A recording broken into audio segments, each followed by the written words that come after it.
73% of the U.S. population not meeting their needs. Calcium, we got functions: bone and tooth formation, muscle and nerve signaling, blood clotting, and myriad other metabolic reactions. You got the RDA here at 1,000 to 1,200 milligrams.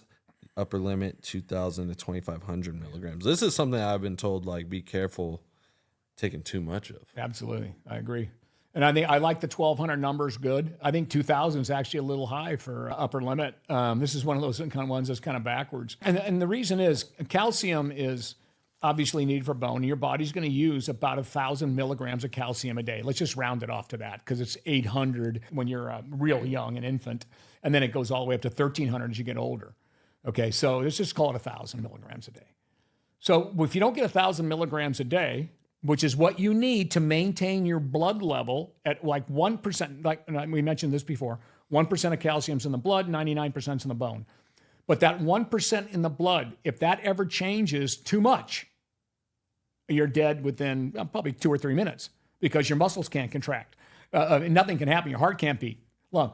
Calcium's involved in every single contraction throughout the body. So the bone basically to the body is just a reservoir for calcium, even though it needs it to get you moving and so forth. After that, if you don't take that 1,000 milligrams a day, which you're going to need regularly, your body just taps into the bone, pulls it out. Well, what happens to your bone? It gets weaker, weaker, weaker, and that's that silent hunger. You're not getting enough calcium, Mr. Spruce.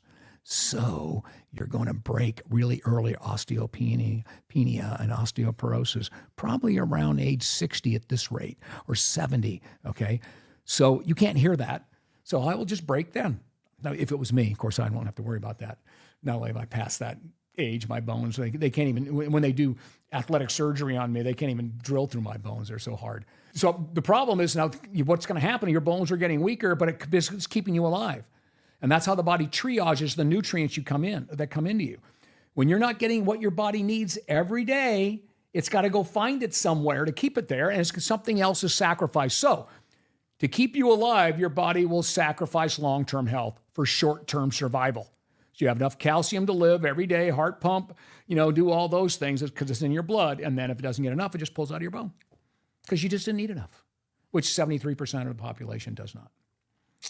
Rip. But taking too much of it, the problem there, that's when you start seeing it showing up maybe in the cardiovascular system. Right.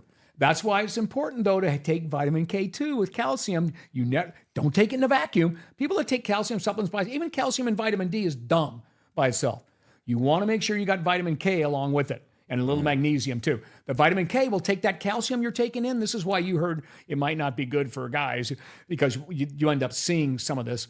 Calcium be deposited because you're taking calcium supplements without the vitamin K, it'll end up, because it didn't get chaperoned to the bone, it ends up in the cardiovascular system when you're taking a little more than you need.